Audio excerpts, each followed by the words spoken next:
Bonjour à tous, aujourd'hui on se retrouve pour réaliser un top d'été au crochet.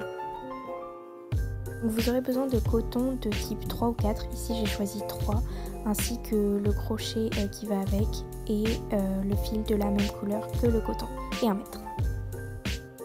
Pour commencer, on réalise un nœud coulant. Ensuite, je vais réaliser 88 mailles en l'air. C'est une base, vous pouvez en rajouter, vous pouvez en enlever selon votre tour de taille. Par exemple, moi je sais que je fais entre un 85 et un 90, donc je choisis 88 comme base. Donc ensuite on va faire 2 mailles en l'air supplémentaires et on va piquer dans la troisième et commencer un rang de mailles serrées. Donc pour cela c'est tout simple, on pique, on fait un jeté, on en passe un, on refait un jeté, on passe les deux suivants et on continue comme ça jusqu'au bout du rang. Une fois le rang terminé, on va réaliser 4 mailles en l'air. Et au lieu de piquer dans le deuxième, comme pour commencer un rang de bride, on va en sauter un et piquer dans le troisième.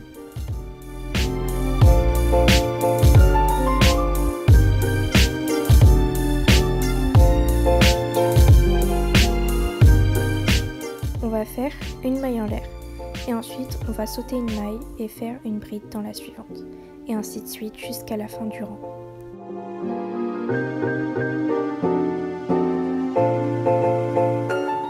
Une fois le rang terminé, on va partir sur un autre rang de mailles serrées. Donc pour cela, on fait 2 mailles en l'air et ensuite on réalise notre rang de mailles serrées.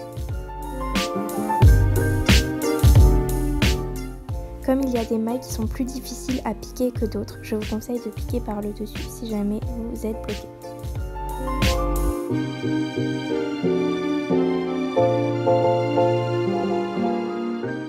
Donc maintenant, on va attaquer un rang de bride. Donc pour cela, c'est très simple.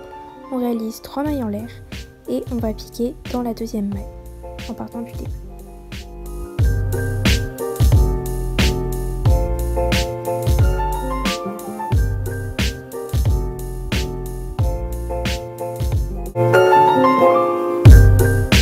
Pour le rang suivant, on va réaliser 2 mailles en l'air et on va faire uniquement une maille serrée au début de ce rang.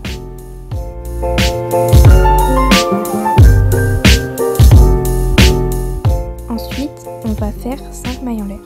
1, 2, 3, 4 et 5. Ensuite, on va sauter 3 mailles et piquer dans la quatrième. Vous voyez, on en saute 3 là et on pique dans la quatrième pour faire une maille serrée.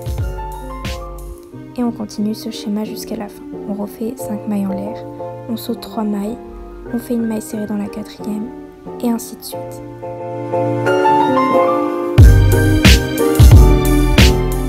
On finira notre rang par tout simplement une maille serrée. Voilà ce que vous devez obtenir. Donc c'est aplati, c'est tout à fait normal. Donc là ça va devenir un tout petit peu plus compliqué. Donc vous allez commencer par faire 3 mailles en l'air et dans la première boucle que vous avez créée, faire une maille serrée. Et dans la suivante, vous allez faire 7 brides.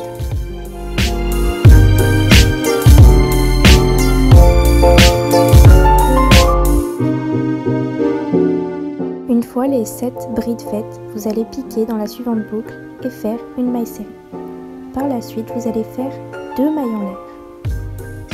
Et ensuite, dans la suivante boucle, faire à nouveau une maille serrée. Et là, vous allez recommencer le schéma, c'est-à-dire que dans la boucle suivante, vous allez à nouveau faire 7 brides et vous allez continuer la même chose jusqu'à la fin de ce rang. Je récapitule parce que c'est un petit peu compliqué. Donc vous faites 7 brides dans une boucle, ensuite vous faites une maille serrée dans la boucle suivante, ensuite vous faites 2 mailles en l'air, vous refaites une maille serrée dans la boucle encore suivante et dans la boucle encore suivante, vous refaites 7 brides et ainsi de suite. Je vais essayer de vous faire un schéma pour que ça soit plus clair. Donc dans la dernière boucle, on va tout simplement faire une maille serrée. Et dans le tout dernier maillon de cette chaîne, on fera une bride.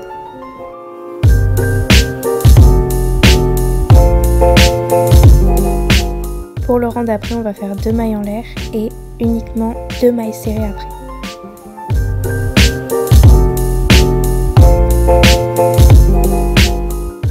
Là où on a fait nos 7 brides précédemment, on va refaire des brides par-dessus mais différentes. C'est-à-dire qu'on va faire une bride, ensuite on va faire 3 mailles en l'air, on va piquer dans la première maille en l'air qu'on a fait pour faire une maille serrée. Et ensuite, on va à nouveau faire une bride et refaire ce même schéma.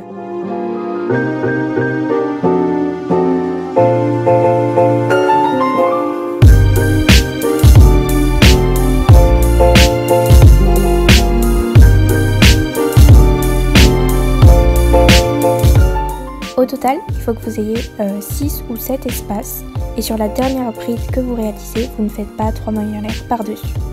Ensuite, vous allez venir faire une maille serrée, puis vous ferez 2 mailles en l'air et 2 mailles en l'air plus loin. Vous ferez donc une autre maille serrée et vous recommencerez ce même schéma en refaisant des brides.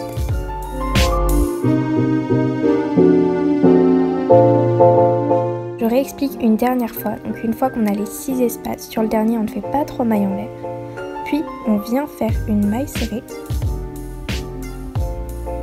ensuite on fait 2 mailles en l'air et on revient faire une autre maille serrée.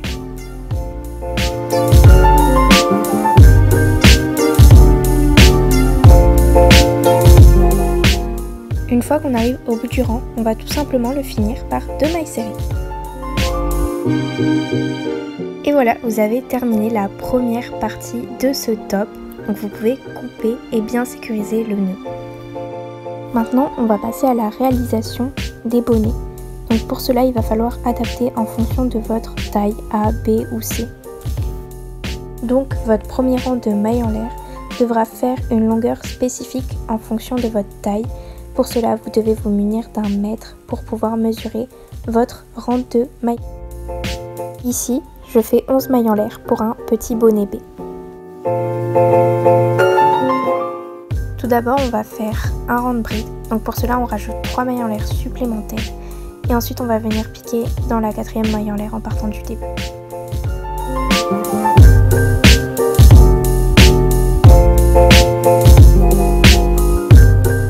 Une fois qu'on arrive dans la toute dernière maille en l'air, on va venir faire dedans 2 brides.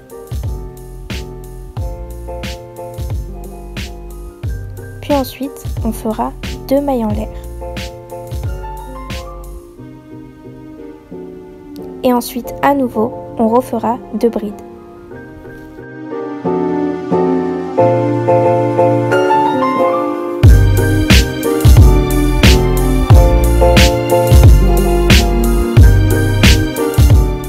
Ce qui va nous amener à commencer un deuxième rang de brides de l'autre côté. Une fois arrivé au bout, on va commencer un nouveau rang de brides par 3 mailles en l'air et puis vous connaissez la suite.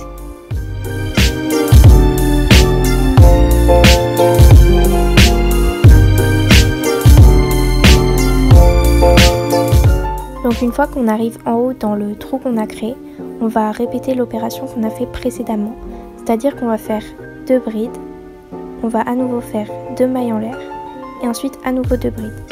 Et ensuite on continue tout simplement le rang. Ensuite vous allez continuer jusqu'à que le bonnet soit convenable à votre taille. En tout, vous devriez avoir à peu près 6 ou 7 petits trous. On va continuer en faisant 4 mailles en l'air. Sur la vidéo je me suis trompée, j'en ai fait que 3. Mais vous, il faut bien que vous en fassiez 4. Ensuite, au lieu de piquer dans la deuxième comme pour un rang de bride traditionnel, vous allez piquer dans la 3e. Et ensuite, on va recommencer le même schéma que tout à l'heure, c'est-à-dire qu'on va faire 3 mailles en l'air, qu'on va piquer dans la première, venir faire une maille serrée. Et ensuite, au lieu de piquer dans la maille suivante, on va encore piquer dans la maille d'après. Vous continuez ce même schéma jusqu'à la fin. Donc vous aurez fini votre premier bonnet. Il faudra ensuite en faire un deuxième, sinon ça va être compliqué. Et moi je vous retrouve à la couture. Maintenant on va passer à l'assemblage. Donc pour cela vous allez vous munir du fil de la couleur correspondante et d'une aiguille.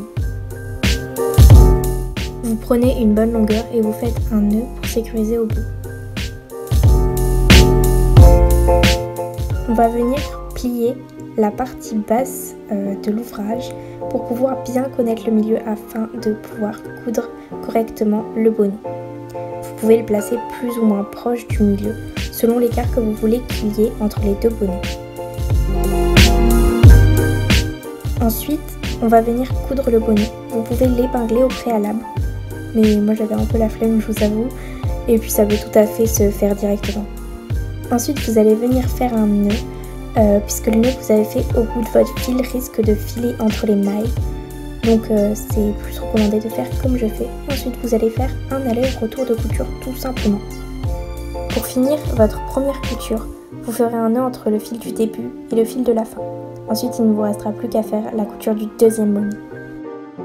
Maintenant, on va passer à la réalisation des ficelles d'attache, la dernière étape. On commence par un nœud coulant et on va faire un rang de brides. On commence par 3 mailles en l'air et ensuite au total, moi je vais faire 6 rangs de brides, mais vous pouvez en faire plus si vous voulez que ça soit un tour de taille plus important.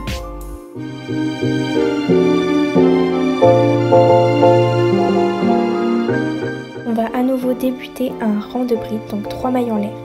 Sauf que là, on va faire uniquement 4 brides.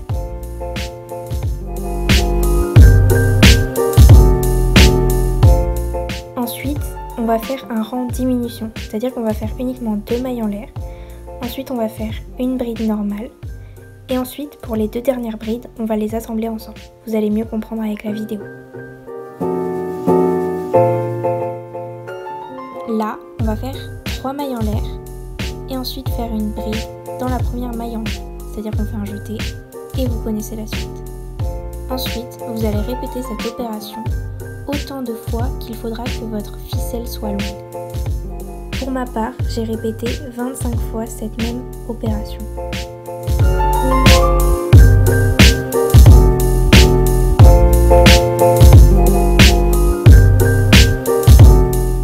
La longueur de cette ficelle est donc de 38 cm et la partie que nous avons rajoutée juste avant est de 8 cm.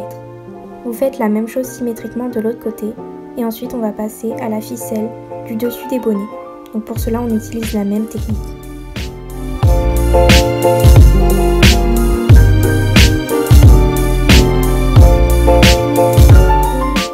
Au total, j'obtiens 45 cm et je répète 28 fois l'opération de 3 mailles en l'air, une bride. Et ensuite, il ne vous reste plus qu'à faire la même chose de l'autre côté.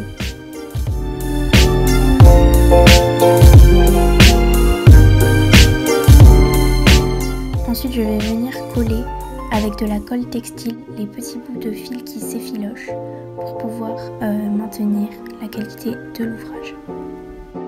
J'applique la colle et je maintiens le tout avec une pince à linge pendant environ un quart d'heure, 20 minutes. Et voilà, ce tuto est terminé. J'espère qu'il vous aura plu. N'hésitez pas à mettre un like et à vous abonner à ma chaîne. Et j'attends énormément de vos retours si jamais vous avez des problèmes, je réponds à vos questions.